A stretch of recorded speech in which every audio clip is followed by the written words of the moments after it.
السلام عليكم ورحمة الله وبركاته صاحب بيال مeel ka sunida ka joogtaan ku soo dhawaada maanta iyo taariikhiini tooska ahaa aan ugu hadali jirnay kooxaha xidigaha isbarbardhiga waxyaabaha kale kubadda cagta u qaaska hadda waxaan maanta ku soo qaadan doonaa qaybaha taariikhaha ciyaartooyga channelkeena taariikhda ciyaartooyga weyn ee darba weynaha ahaa warwaake ninkii Manchester u ciyaari jiray welino ma fahmin war Paul Scholes or ninkamiya lama fadhi karo wayn fadhiga looga kaca waa mid kamid ah ciyaartooyga aadka loogu qiimeeyo Kamal Daariga England nin khatar buu ka ahaa waliba Manchester taariikh weyn buu ku leeyahay waliba kubadda cagta Yurub iyo kubadda cagta dunidu ay aad u xasuusta wuxuu ahaa nin qaddex oo gool badan dhalaya maalmaha qaar wuxuu ku dhalaya goolal magic ah oo wax laga qaban karin sida goolkii Barca hadda ka hor ka dhaliyay banaanka uu ka xagaysa goolku bum ka siiyay markaa oo goolhayi Barca wax xoog badan ay agmareen hadaba ninka ka Scholes ayaanu soo qaadan doonaa maanta taariikhdiisa hada saaxib channel ku cusubtahay noo subscribe garay si aad u hesho waqti kasta iyo saacad kasta taariikhaha kooxaha rikooradi waxyaabaha hore kubadda cagta ugu soo dhacay wax walba hore kubadda cagta ka soo dhacay waad halka ka heli doontaan oo uu ku jiro entertainment-igi Paul Scholes waxa uu ahaa nin weyn oo Manchester soo ciyaaray waa ninka dhashay 16 November 1974 asagu hadda waa nin tababara ah iyo waliba ciyaartooy hore u soo noqday kubadda cagta waliba hadda waxa uu leeyahay oo yahay mid kamid ah ragga iskale isagii saaxiibadiisii Manchester ba isla laho kooxda kubadda cagta ee Salford City ayuu wax ka leeyahay kooxda taa oo hadda isagu uu gacanta ku hayo waxaanu in badan ninka ka xirfadiisa kubadda cagta ku soo qaatay kooxda kubadda cagta ee Manchester United ayuu waligiiba meelan Manchester u hayn umaanu ciyaarin war maanta markaad aragto ciyaartooyga qadka dhexe Manchester u ciyaaro ya waad ku yaaqyaaqsoonaysaayo yani waxba ma arkaysid markaad u fiirsan ninka kan baa qadka dhexe soo marayo ya lacagay ku fadhiyaan maanta kuma fadhin waxa uu ahaa nin spirit badan dagaalamaya dhiiga Manchester ku jira ya maanta waa kay kuwa lacagtu wada fadhiya qadka dhexe waa ka Manchester laga celcelinaya zoonka Serbida loogu laabanayo marka ninka ka wuxuu ahaa Scholes nin aad iyo aad u halis badan oo weyn waqtigiisii dhan Manchester ku qaatay wuxuu waa nin karti badnaa waliba waa ninka aan ognahay in waqtigiisa Manchester uu dhaliyay goolal gaaraya 150 gool kadib markuu u ciyaaray 700 oo ciyaarood u dhaxaysay 1993 ilaa iyo 2003 marka la soo gaaray ya waa 93 ilaa iyo 2003 ninka uu ciyaaray weeyaan Manchester maaha kuwa maanta wax dhalin kari asaga waa lagu baxsan jiray war waa ninka dhaliyay 150 gool weeyaan marka uu hadda ciyaaru ka fariistay mar buu tababar isku bedelayo kooxda Oldham Athletic buu tababar u noqday yaani uu halka buu waqti yar sii hogaamiyay oo markuu ciyaaru ka fariistay kooxda Oldham ayuu tababar u ahaa intii u dhaxaysay February iyo March 2019 Paul Scholes wuxuu kamid ahaa daayirtii ka soo baxay akademiyada Manchester waxa uu kamid ahaa wiilashii dahabiga ahaa ee soo baxay waqtigii Alex Ferguson waxa lagu tiriyaa ilmihii Ferguson isaga yara kale waaweyn oo Neville iyo Beckham iyo rag badan oo waaweyn ay ku jiraan ilmihii Ferguson baa loo arkayo akademiyada kooxdu ka soo baxay wuxuu aad u halis badan Scholes ayaana kulankii ugu horeeyay Manchester u saftay si buuxda ugu saftay wuxuu ahaa sanadii 1994 xilli ciyaareedka ayuu bilaabay inuu Manchester si joogto ugu ciyaaro ilaa 2013 Manchester si buuxda ugu ciyaarayo Scholes ayaana Manchester United u saftay kulamo gaaraya 718 ciyaarood waxaanu sida ku noqday ciyaartooyga saddexaad ee taariikhda safasho ka jooga kooxda Manchester yaani waa ninka saddexaad ugu safashada badan kooxda Manchester United waliba Scholes ayaa mar ku dhawaaqay inuu ciyaaru ka fariistay May 2011 markaas oo uu qayb ka noqday shaqaalihii tababarnimo ee kooxda Manchester laakiin markii Manchester ka maarmi weysay oo dhaawacyo ay galeen waxa la yiri saan macquul maan Scholes fadhiga laga soo kacay micna wuxuu ahaa nin ma taqaana yani loo xiisay buu ahaa nin qatar buu ahaa markuu ciyaaru ka fariistay wuxuu ka fariistay 2012 May buu sii ruuxarwaan idinka fariisanaya hawsha idinku sii wada markaas uu shaqaalihii Ferguson ag joogga uu qayb ka noqday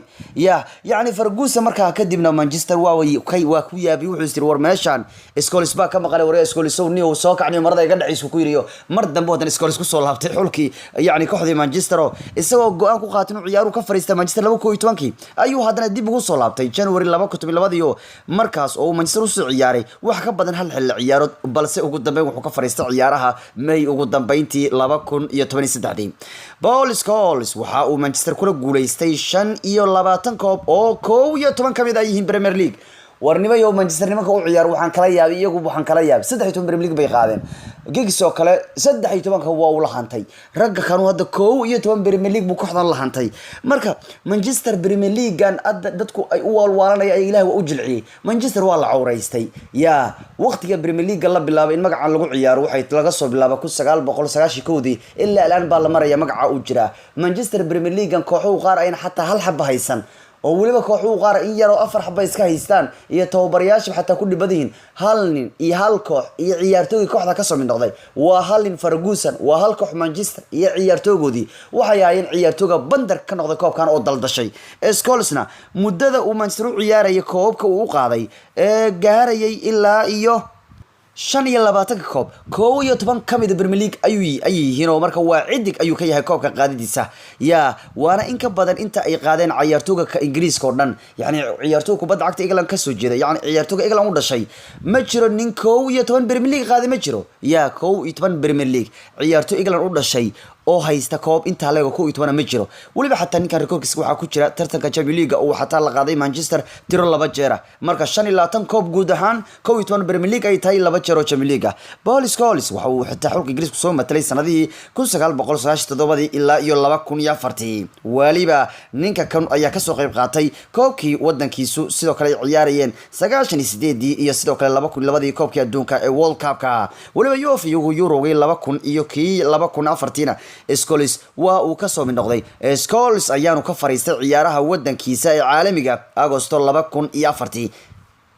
markaas uu ciyaartooyga u doortay in familkiisa iyo Manchester uu kaliya u go'o arrimaha Ingiriiska uu ka baxo u ciyaarideedu markaa uu isaga fariistay ciyaaraha kaaye Paul Scholes marka wuxuu ahaa nin aad iyo aad u khatar badan oo waa ninka ka ya darbooyinka cusla nin afgaaban dhiig badan ku jira kuwan Manchester maanta joogo wax dhiig ay leeyahay mala dhiig Senegal looga mirtay nin shaqo weyn u diyaar u ahaa oo koob badan kooxda kula guuleystay hadii aan eegno waqtigiisii Scholes waxa lagu tirinayay mid kamid ah raggii qadka dhex ugu fiicnaa